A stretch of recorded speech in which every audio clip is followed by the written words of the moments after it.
This conference will now be recorded. All right, I would like to welcome you all here tonight for our program Living in a Zoom World, Effectively Navigating School and Life in a Virtual World. I am here with Kellyanne tonight. This is a program presented by the Mental Health and Wellness Center at Molloy College. So thank you so much for this, Kellyanne, and you can take it away whenever you're ready. Great, thank you so much, and thank you to the Oceanside Public Library for having us. We love bringing these programs to the community. So today we're going to be talking about living in a Zoom world. The world is definitely changing around us, and there's a lot of different things going on, a lot of different challenges that we're facing, and as a result of that, a lot of different things have been coming up for us. So that's what we're going to be talking about tonight, and how to effectively deal with these emotions and the difficulties that are coming along with these difficult, challenging times.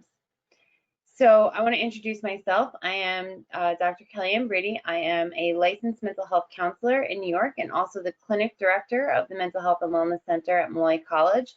I'm going to tell everyone a little bit more about what we do at the end, but essentially we are a community mental health center based out of Molloy College, offering a wide range of mental health and wellness services to improve the overall mental health of our community.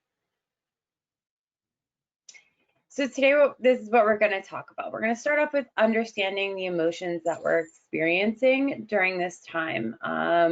It's been a tumultuous year, a difficult year, where we've had a lot of different things going on for us, and we're always trying to adapt adapt to the changes that are coming at us at all different times. So once we identify the emotions that we're feeling, we're going to talk about how do we then cope with the stress that we're experiencing? How do we cope with this change and the feelings of uncertainty that we're having as we go through this next phase of the pandemic and all of the other things that are going on in the world as well? Then what we're going to do is we're going to talk about how to build healthy habits for academic success. So a big challenge for kids this year, and also parents as well, is how to stay on top of things academically and still do well as all of these things are changing around us. And then I'll leave some time for some discussion and some questions, and provide you with that additional information about the Mental Health and Wellness Center that I mentioned before. So we'll start off with talking about understanding your emotions. So there's a lot of different emotions that we experience, and one might be anxiety. Anxiety is this pervasive feeling of worry that seems to be there all the time, and we just kind of keep thinking about it. It's kind of this sense that something bad is going to happen, or sort of this sense that that things won't get better. So that's that anxiety piece. There's also a fear component to that, where we're afraid something's going to happen, and we're kind of convincing ourselves that this bad thing is going to get worse, or something bad's going to happen to us or to someone that we love. It's also stress. Just general stress is this overwhelming feeling that things can be overwhelming. So I put an example here of like routine and assignments can feel overwhelming, and there's something that can be difficult for us to cope with during these times that all of these other things are happening. So it's just a heightened level of feeling like you can't grasp everything that's going on, or you can't control for everything that's going on. Then there's this other side of that's excitement. So there's a sense of being happy that maybe you're getting out of the house and going to school, even though you're feeling all of these other things. Maybe you're excited to be able to see a friend or go back to school, or be in class. So these things are all valid feelings, emotions, and thoughts, and it's okay to be feeling all of these things at the same time. And that's kind of what we want to pick apart today, is that it's not just one direction, such as that you're only feeling anxious, you're only feeling scared. We're feeling all of these things sort of at the same time. So the first thing that we want to talk about is control. When things are going wrong or when things are bad, like they have been this year and things have been tough and difficult, we feel like everything's out of control and we can't really seem to get a handle on the things that we are going on in our lives. So we want to ask, do we have control over the things that we're struggling with? And a lot of times, if you really think about it, there's a lot of things that we worry about or we stress over that we don't have control over. So for example, we don't have control over the pandemic. We don't have control of over this virus being present. We don't have control over a lot of the things that are happening in society, or even, for example, we don't have control over the weather. So these are all things that impact us. Like we might say, I'm upset that it's getting dark so early now, or I'm upset that it's so cold because I can't do the things that I want to do, but we don't really have control over the weather. So when we focus too much on things that we don't have control over, we just let these negative emotions sort of build within us. So, if you're angry about the weather and you continue to think about how angry you are about the weather, the anger just continues to grow because there's nothing you can do about changing the weather. So in order to cope with loss of control, one of the things that we need to do is to practice acceptance. And practicing acceptance is not just simply throwing our hands up and saying, there's nothing I can do about it, but it's about shifting our thinking from what's going wrong to what's going right. So some things that we want to think about here is, how do we look at this situation differently? So let's take the pandemic, for example. Let's take being remote as an example, right? Because we're talking about what it's like to live in this Zoom world and be disconnected from others. So how do we look at that situation differently? Well, one thing we can think about is that we aren't putting ourselves at risk when we stay home and connect to others virtually. Yes, maybe we can't go out and be sitting next to our friends, but we can connect in different ways, and we can be happy that we are protecting ourselves and protecting others around us.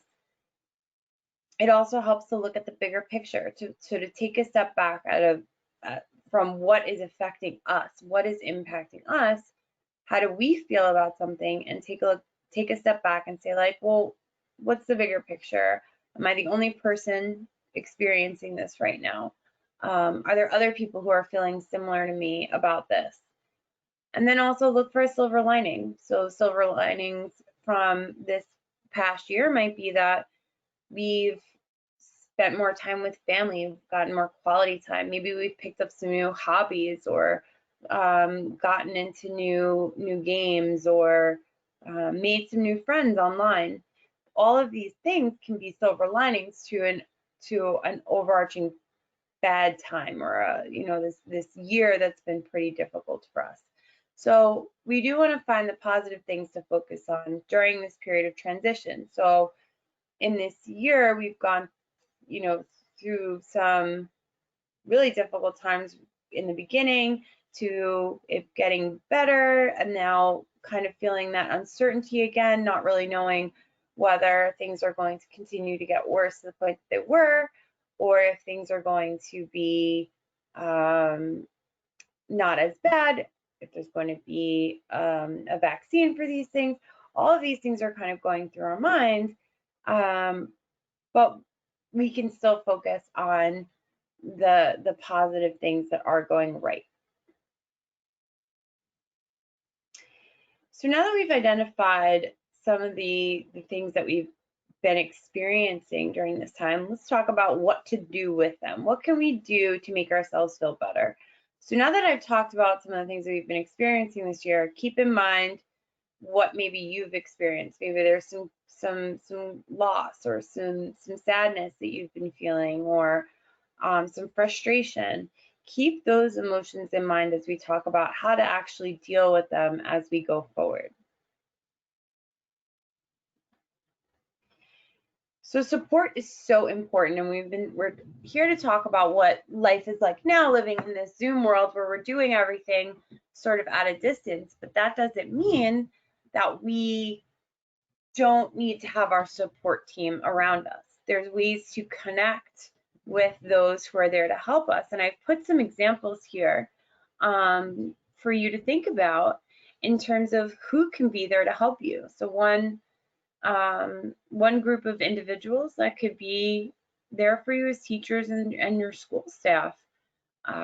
Who's there if you're in person for school? Who's there to help you if you're struggling, if you're feeling frustrated, if you have questions or you're feeling uncertain? Who can you talk to? If you're remote, how do you connect with your teachers? If school is fully online, you might feel a little disconnected from your teachers, maybe hesitant to ask some questions. But if you reach out and connect, you might be able to find that support you're looking for. Family and friends is another group of individuals who are there to support you as well. Friends are definitely individuals who are going through things the same way you are. They're feeling a lot of the same emotions, having a lot of the same experiences that you're having. So tapping into or reaching out to your friends can be something that can be really helpful for you, because they understand what you're going through and can help you get through that. And family, right? Family are there with you through thick and thin, and are there to support you. And parents can be people that you go to if you're struggling, if you need help, and it can be important for you to kind of tell them how you're feeling. But also, I'm thinking siblings as well. If you have siblings or even cousins, you can reach out to. Maybe they're experiencing the same thing that you are, and they can help you get through that. And then I've also included counselors and other community organizations like this. They may have the resources that can be helpful for you to cope with these times. Like connecting with community organizations and groups like this can provide you with the coping skills to support you through these difficult times, give you new ideas, just help you have something to do in the evening that feels positive and that help you feel better and more connected during these distant times.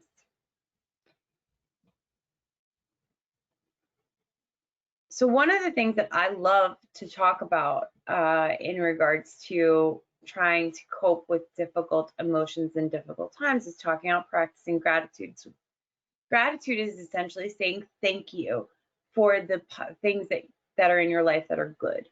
And it can be a real thank you, or it can just be a mental thank you.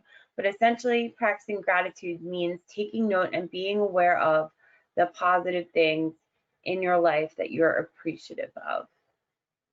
So one of the ways to practice gratitude is taking some time each day to write down 3 to 5 things that you're thankful for. So that could be the fact that it was sunny out today, or it could be the fact that you got to FaceTime with a friend today, or maybe it was that you got to play some basketball in the park. Whatever it may be, it could be a few things that you want to take note of that were good in that day, right? It's so easy for us to think about the things that were bad in our days and focus on them. This can help shift our focus from what was bad in the day to what was good in that day. Another thing that we can do is video gratitude journaling or photo gratitude journaling. I'm more of a picture person, but whatever works for you. You can take a picture of the things that make you happy and kind of create a little collection of the things that make you happy each day, and you can look back on them at the end of the day and remember those things that happened during the day. And the nice part about this is you don't really need to stop to write anything down, and you don't need to remember to write it down later in the day. This is something that, you know, if you have a phone, you can kind of just snap a picture of that, and you can kind of keep that with you and reflect on it when you need to remember what you're thankful for or what was good in that day. I also recommend taking a gratitude walk. It's something super simple, and it's easy to do. It's getting a little harder with the weather getting colder and how dark it is, but you can still take a walk and look at the trees, flowers, get some sun, and allow yourself to be thankful for the new season setting in. So right now we're kind of fall going into the winter, but if you're a winter person, you might be really happy that the winter is coming. And you know, there's different things to be appreciative of in each season, and doing things like taking a gratitude walk really pushes you to look for the positive things in each day, really. And then finally, you can practice gratitude by actually saying thank you. This could be thank you to your parents, or thank you to a teacher, or to a friend who's helped you out. Remember to say thank you because it feels good. And you know it feels good because it feels good when someone says it, when someone says it too. Got a little tongue-tied there, apologize. So when you think about what makes you feel good and what you would want in order for you to feel like really good about doing something for somebody else, remember to say thank you so that you can pay that feeling forward to somebody else.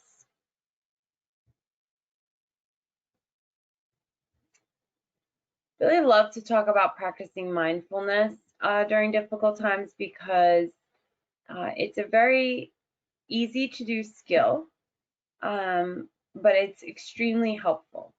So I want everybody to imagine that negative emotion that they are feeling during these times, and how those thoughts can feel like they're growing and growing and growing.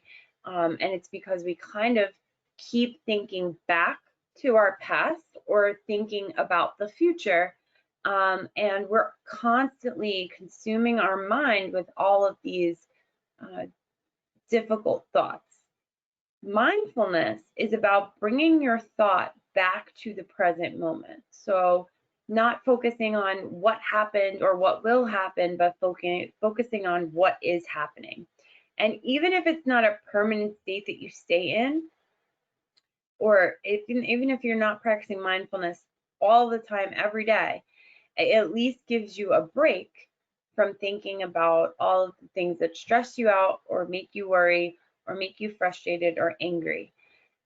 You get that break to bring yourself to the present moment to help you focus. So there's a lot of different ways to practice mindfulness and meditation, but I'm going to talk about some simple ways here, and we're actually going to do some of them together. So we're going to start off with mindful breathing. So what we're going to do here is I'm going to ask everyone to do this with me, and you're just going to put one hand on your chest and one hand on your belly. Our goal is to have our belly rise as we're taking breaths in, and feel our belly pushing out all of the air on our exhale, okay? So I'm going to ask everybody to take 5 counts of a breath in through their nose and 6 counts on the exhale. So I'm going to count with you the first time, and then we'll do it again together. So you're going to inhale through your nose for 1, 2, 3, 4, 5. Hold it there for just a second, and then exhale for 6, 2, 3, 4, 5, 6. So I'm going to do that with you, okay? Now, remember 5 on an inhale, you're going to count to 5, breathing in through your nose, and then you're going to pause and then breathe out for 6 counts. So let's do this together. So inhale,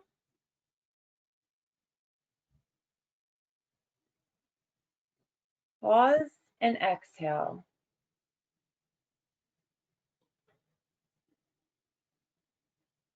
Okay, great. I hope everyone is feeling a little more relaxed, and feel free to continue doing that while I continue to talk.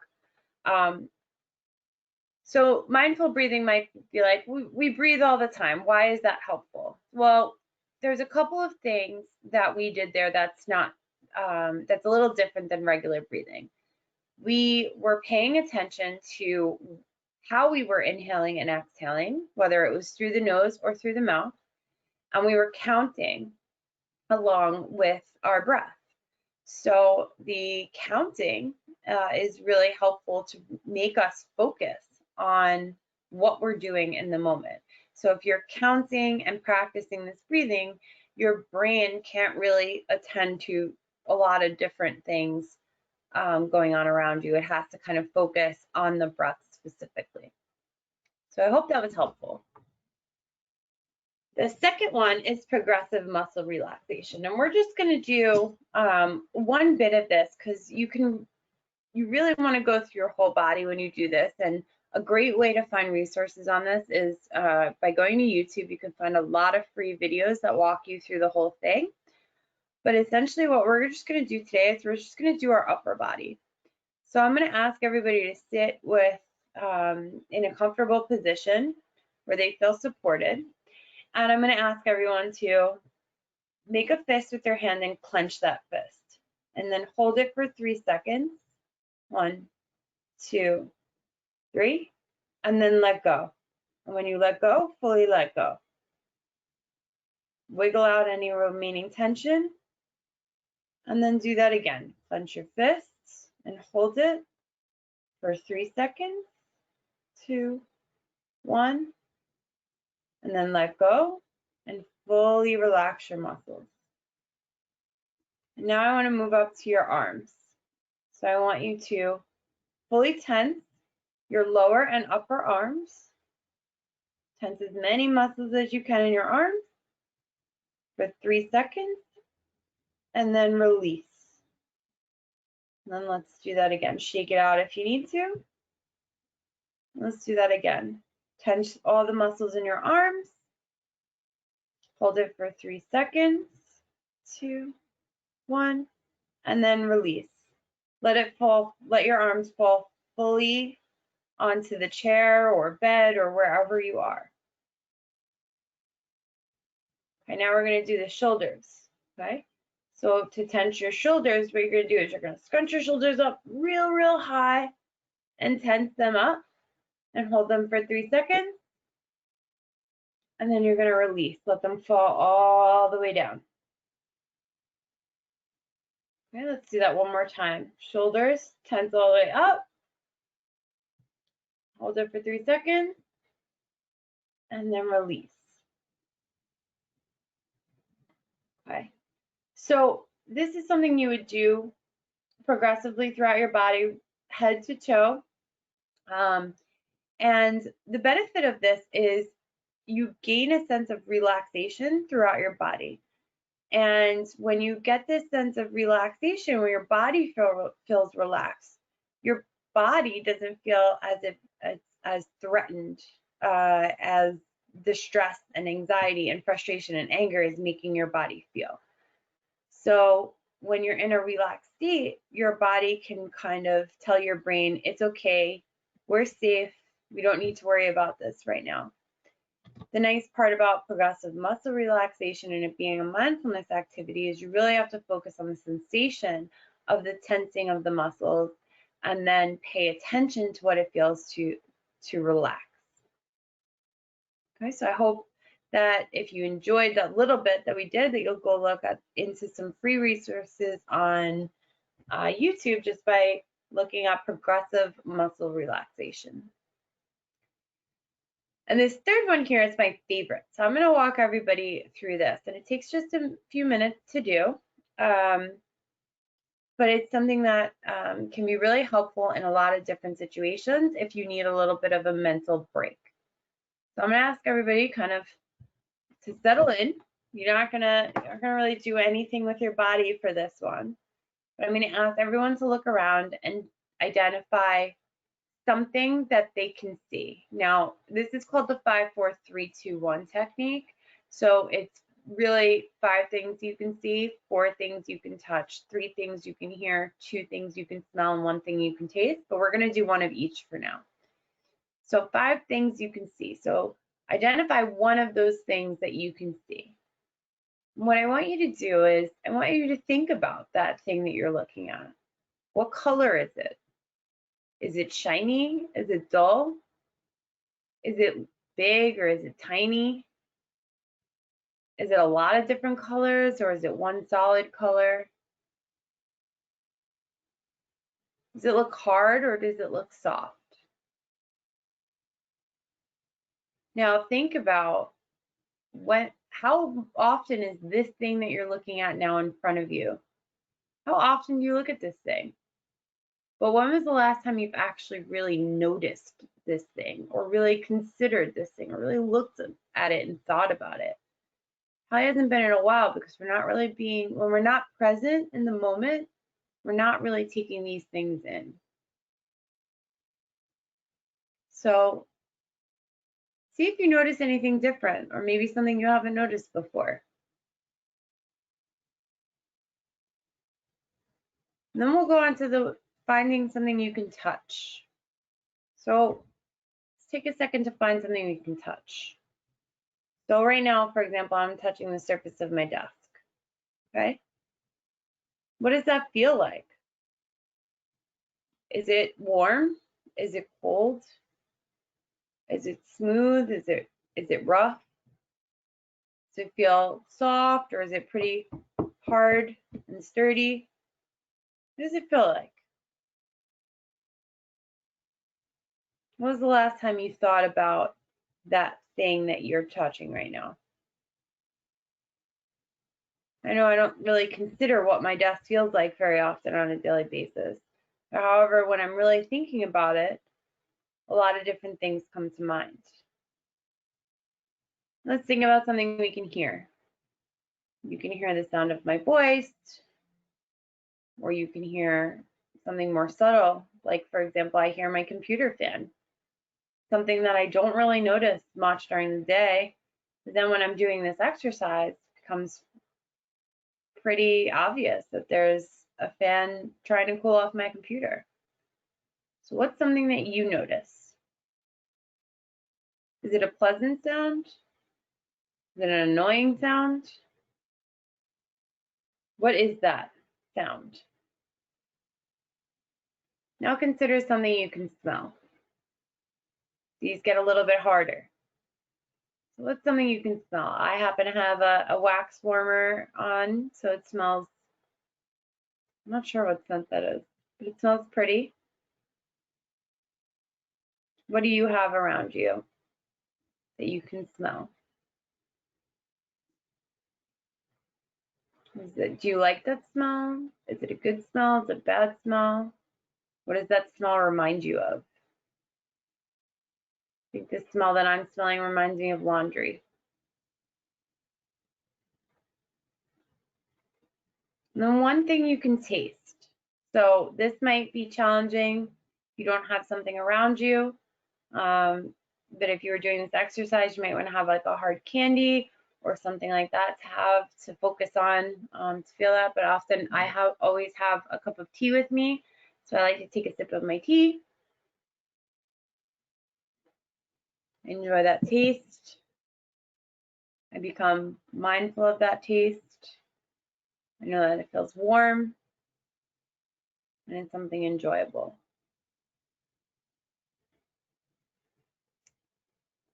So I hope you've enjoyed that little snippet of this 5, 4, 3, 2, 1 technique, and I really like it because you know, it takes just a few minutes, but there's a lot that brings you into this present moment and that you have to focus on so that you're not thinking about all the other things that are going on, at least during that moment. This kind of exercise really helps improve concentration and focus. And for those of you who are maybe struggling with schoolwork or maybe paying attention in class, this can be really helpful to do quickly like we did today. Even if you just did one of them, naming a few things that you can see and really focusing on them, that could be helpful.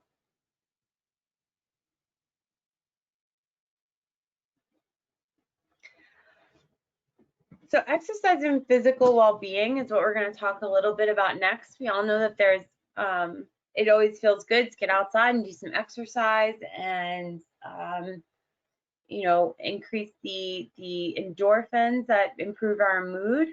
But eating right and staying active have so many positive effects on our mental health and help us get us through difficult times. They give us something to focus on. It improves our mood. We feel like we've accomplished something for the day. And there's an increase in self-esteem that helps promote this positive self-talk. So I'm sure we all know that negative self-talk that what I like to call the bully in our brain, who comes out and says negative things about us. But when we're doing things for ourselves, for our physical well-being, it reduces the negative self-talk and promotes a sense of accomplishment, and the positive self-talk follows from that. So this is always something that can be really helpful to keep in mind. You know, if you're struggling with self-esteem, exercise and physical well-being, just getting up and moving and doing something for your physical self can have a big impact.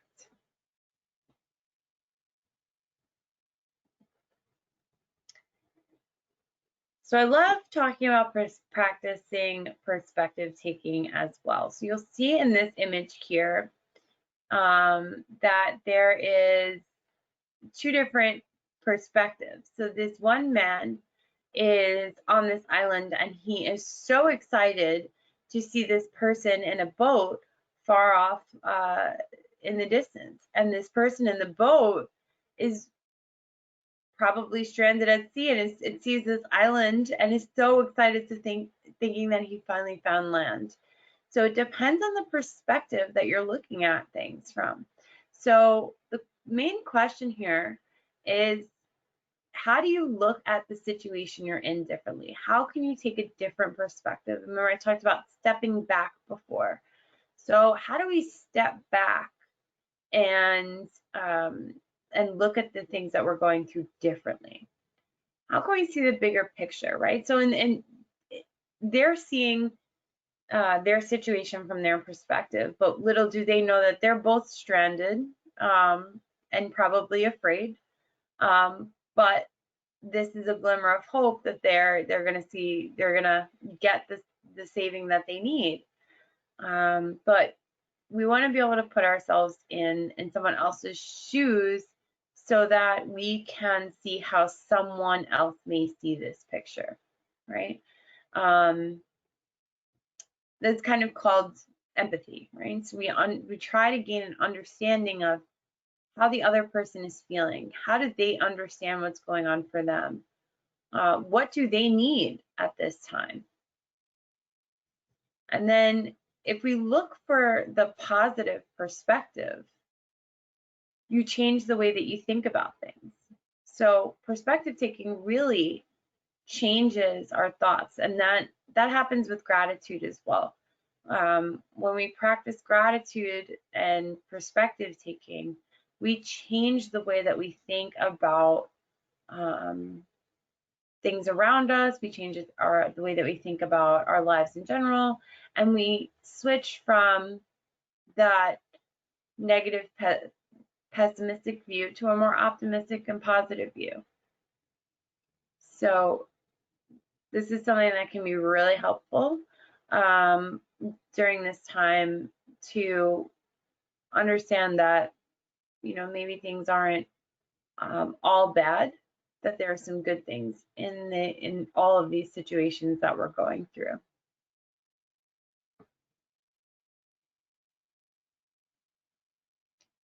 So now we're going to talk a little bit about academic success and how to continue to do well in school, regardless of whether you're in person or whether you're virtual or will go virtual or at a distance from your friends or maybe your family as well. So routine is something that's so important for us. I know that this became pretty obvious in the beginning of the pandemic back in March that, a lot of us lost our routine, but we found out pretty quickly that we really need some sort of routine because structure in itself makes us more efficient, or it makes us do the things that we need to do when we need to do them and get things done. It also helps lower stress levels. So if you think about when you put off a school assignment till the last minute, you get really stressed and worried at the end right before it's due. But if you keep a routine and you set a structure for yourself, you won't have that stress at the end, and you'll feel much better about completing that assignment when you have to. Keeping a routine helps us take much better care of ourselves and our health, which is something that's super important. If we're in a routine, we don't fall into the traps of eating poorly or not exercising, or even just basic hygiene. If we keep our routine, we're more likely to follow through with the things that tend to make us feel better. You will feel more productive and focused if you think about, if you write it down a to-do list, or if you have a planner like I do. I love the process of checking things off when they're done, and it also motivates me to get something done so I can go on to the next thing and get that done too. So routine acts as its own motivator when you're working to accomplish a list of things. One of my favorite benefits of routine is when you stick to a routine and you set aside specific time for free time or fun things, you get to enjoy them more because you've set aside that time and you've specified that that time is for that fun activity. You've also set aside time for the things that you need to worry about. So there's less stress during that time when you are trying to do something that's fun and positive and good for yourself. And routine also helps you achieve your goals. So without routine and without structure, we're not really going to be getting anywhere. We're kind of just going to be maybe doing nothing or doing things that doesn't move us in a direction. So the routine gives us that direction that we need to move towards our goals. So getting through the school year successfully is important to you. Keeping the routine and setting up a structure and getting in the habit of doing your homework and making sure projects are done in time will help you achieve that goal of being successful this academic year.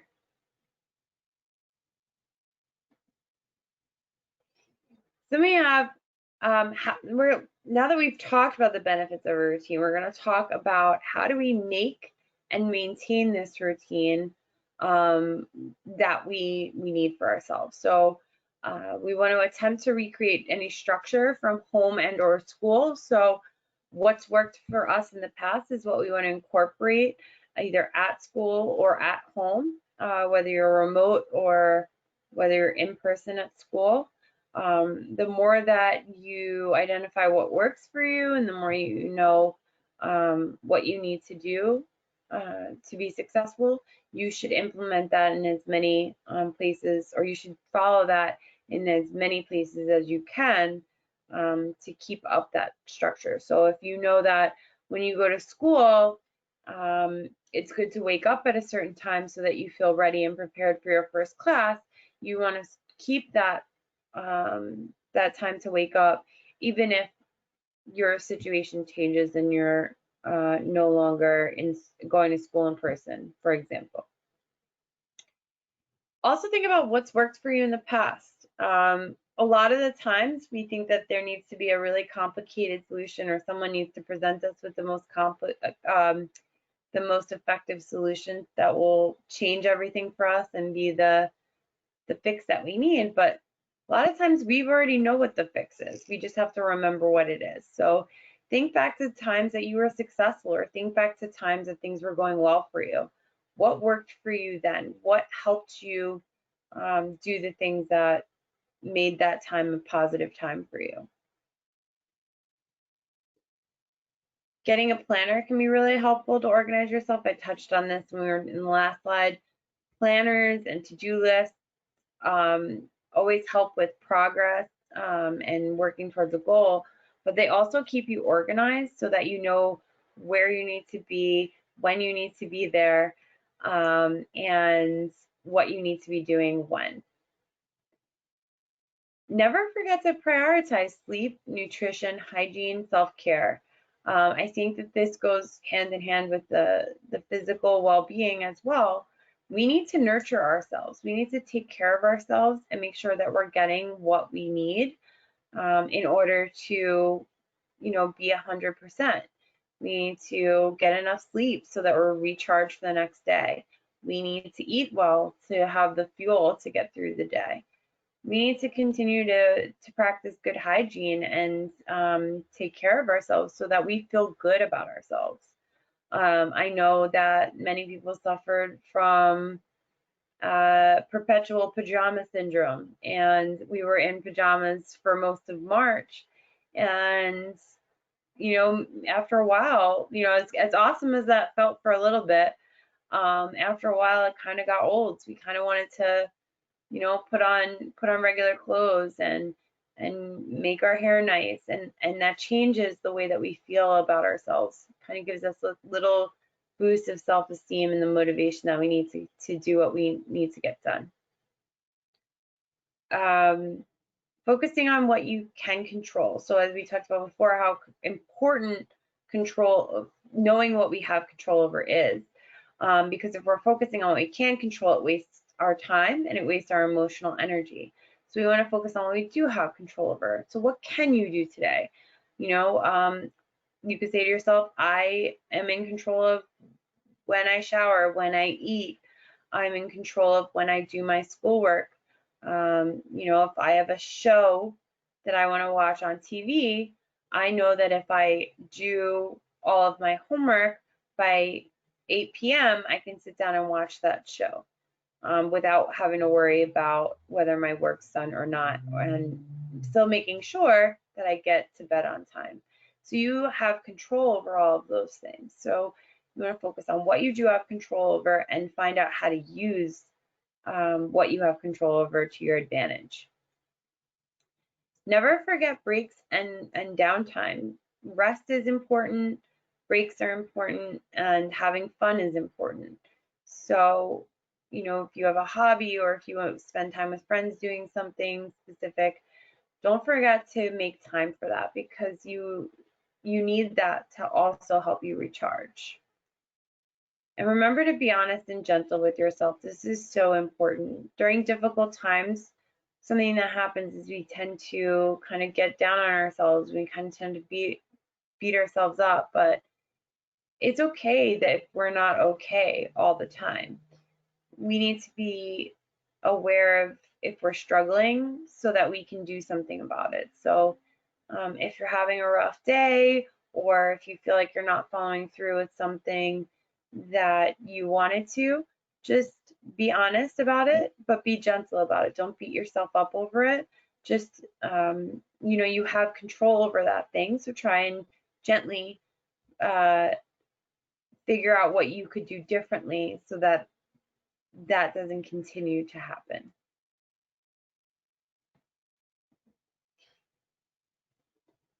So I created this ABCs of academic success. So the three things that you want to remember is you want to acknowledge your feelings. What is going on for you? Are you frustrated? Are you angry? Are you happy? Are you excited? Are you stressed? Are you nervous? What is it that you're feeling? Then just take a second and be kind to yourself. Remind yourself that it's okay to be feeling that thing. It's okay to be struggling right now. It's okay to feel like you're doing well right now. Whatever it is, remember to be kind to yourself. And if you're struggling, remember to use the coping skills, anywhere from getting support to the grounding techniques that we've talked about, to to practicing perspective taking, or even just taking some time to take care of yourself. Whatever that may be, practice those coping skills. So just some last few tips for academic success. If you're learning remotely, remember to go to class, but not just go to class, be present in class. It does seem obvious, but this is still an important time for learning, and you want to make sure that you're making the most of it.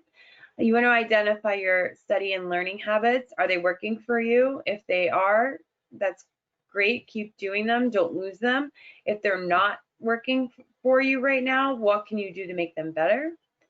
Try to find, if you are virtual or in person, try to identify somebody from class you can contact. Who can you connect with? Who can you get support from?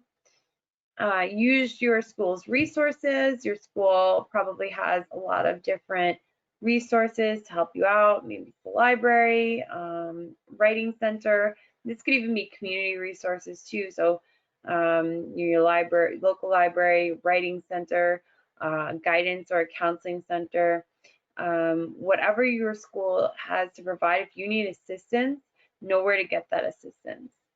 Also know what teachers or advisors, know who your teachers and advisors are, and reach out when you have questions or you just need support. It's a good thing, I always recommend for students to connect with teachers and advisors when you're not struggling, so that you have that relationship and you feel comfortable going to them when you are struggling or if you have questions. This way it takes out one of the barriers for you. If you feel like you do need to reach out to someone, it's always easier to reach out to somebody you're familiar with. And do as much learning outside of the classroom as you can. School's not always super fun or super interesting, but you can also learn a lot of things outside of the classroom that's aligned with your interests.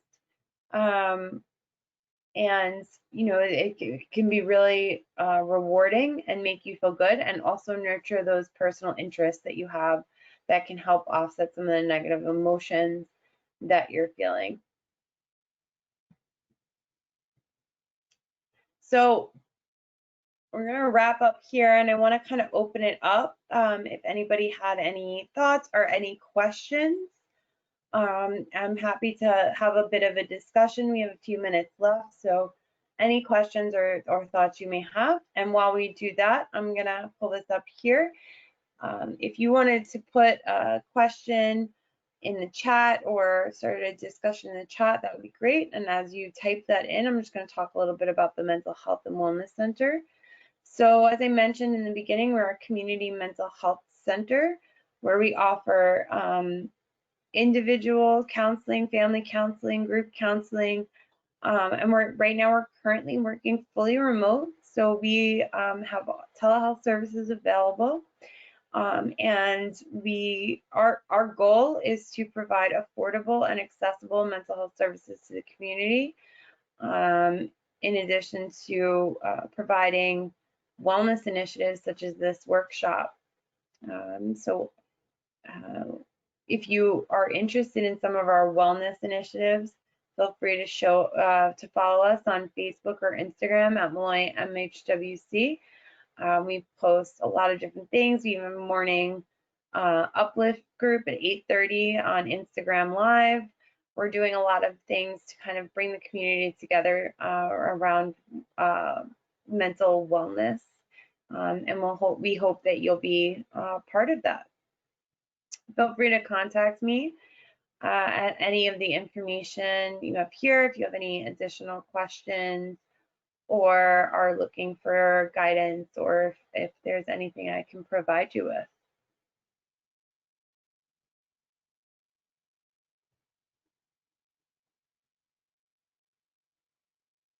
Thank you so much, Kellyanne. This has been really great. I am just going to take a minute to pause the recording. And thank you everyone for attending tonight.